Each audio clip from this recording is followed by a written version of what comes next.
क्या सिखाया? हाँ बताओ। टीचर ने कहा कि पृथ्वी को बुखार हो गया है। क्या? बुखार ना, बुखार। पृथ्वी बीमार हो गई है। अच्छा।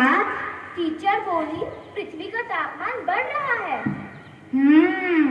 हाँ माँ, इससे हम सब बीमार हो जाएंगे। ऐसा क्या? टीचर बोली बारिश नहीं होएगी, गर्मी बढ़ेगी, सब जगह रेगिस्तान हो जाएगा, सब जीव जंतु मर जाएंगे, हम मर जाएंगे। ऐसा होगा क्या माँ? चल तू अभी हाथ मुंह धोकर खाने बैठ जा, इसकी बात हम बाद में करेंगे। देख तो कौन आए हैं। कौन माँ? गांव से तेरे दादाजी आए हैं। हाथ खाना खा ले, उसके बाद उनसे मिलना। जा।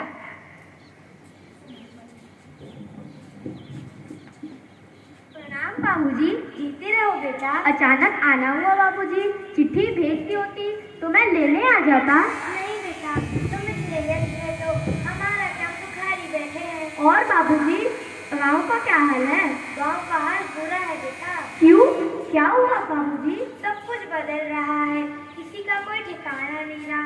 मार्च अप्रैल में बारिश हो जाती है, इतनी तेज बारिश कि कटाई के लिए तैयार फसल खराब हो जाती है। जब जून जुलाई में सारा खेत जोतकर तैयार बैठे रहते हैं कि बारिश आए बुराई शुरू करे, तब बारिश कहाँ। जानते हो पिछले साल बारिश कब हुई थी? सितंबर में। ऐसे कभी होते देखा है क्या? जून जुलाई की बारिश मार्च और सितंबर में हो रही है। कुछ समझ में नहीं आ रहा। ऐसे में कोई खेती करे तो कैसे? मौसम का कुछ अनुमान ही नहीं रहता है। मौसम सचमुच बदल रहा है। अखबार टीवी में भी इसकी खूब चर्चा हो रही है। टीचर भी यही बोल रही थी, मौसम बदल रहा है, हम सब बीमार हो रहे हैं। पिताजी, पृथ्वी क्यों बीमार हो रही है? कलयुग आ गया है और क्या। नमस्कार, दनादन टीवी में आपका स्वागत है। मैं हूँ देव कुमारी, दनादन टीवी की दनादन खबरों के साथ आज हम शुरुआत करते हैं। चीन में भी मौसम बारिश के कारण आ गई है बाढ़। लाखों लोगों के लिए पैदा हो गया है संकट। राहत कार्य जोरों पर है। कलयुग, घोर कलयुग। यहाँ बूंद-बूंद की तरस है और वहाँ प्रलय बरस रहा है। वैज्ञानिक इस बेमौसम बारिश से परेशान है। उनका कहना है कि यह बेमौसम बारिश जलवायु बदलने का परिणाम है। भारत में भी कई नदियों का स्रोत बढ़ते जा रहा है। आज हमारे स्टूडियो में मौजूद हैं मौसम विभाग की अध्यक्ष श्रीमती प्रेमलता जी। चलिए उनसे पूछते हैं ये सब क्या हो रहा है। प्रेमलता जी, आपका हमारे स्टूडियो में स्वागत है।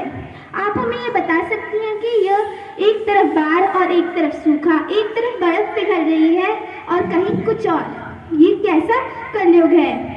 हाँ, इसका डर तो था ही। वैज्ञानिकों ने पहले से ही चेतावनी दे रहे कि मानव क्रिया कारकों से पृथ्वी गर्माने लगी है। ये सब मौसमी परिवर्तन के परिणाम है। पेड़ों का अंधाधुंध काटा जाना, धुआं उगलने, कारखाने, शहरों का फैलाव, ढेर सारी गाड़ियाँ और उनमें से निकलता धुआं, ये सब इसी के कारण है। इन सब से वायुमंडल की कार्बन डाइऑक्साइड बढ़ रही है। ये कार्बन डाइऑक्साइड पूरे पृथ्वी को एक चादर की तरह लपेट लेती है, जिससे पहाड़ों की बर्फ पिघलना, समुद्र का सतह ऊपर उठ रहा है। जहाँ पहले बारिश होती थी वहाँ हो नहीं है, जहाँ नहीं होती थी वहाँ हो रही है। ये सब हमारे देश में भी देखा जा रहा है। पिछले साल बेमौसम की बरसात से पकी फसल नष्ट हो गए और अगले बोहे के लिए बारिश ही नहीं आई। बिल्कुल ठीक, घोर कलयुग। आपने पिछली कक्षा में कहा था कि पृथ्वी को बुखार हो गया है, इससे हम सब बीमार हो जाएंगे। पृथ्वी को बुखार क्यों हुआ है?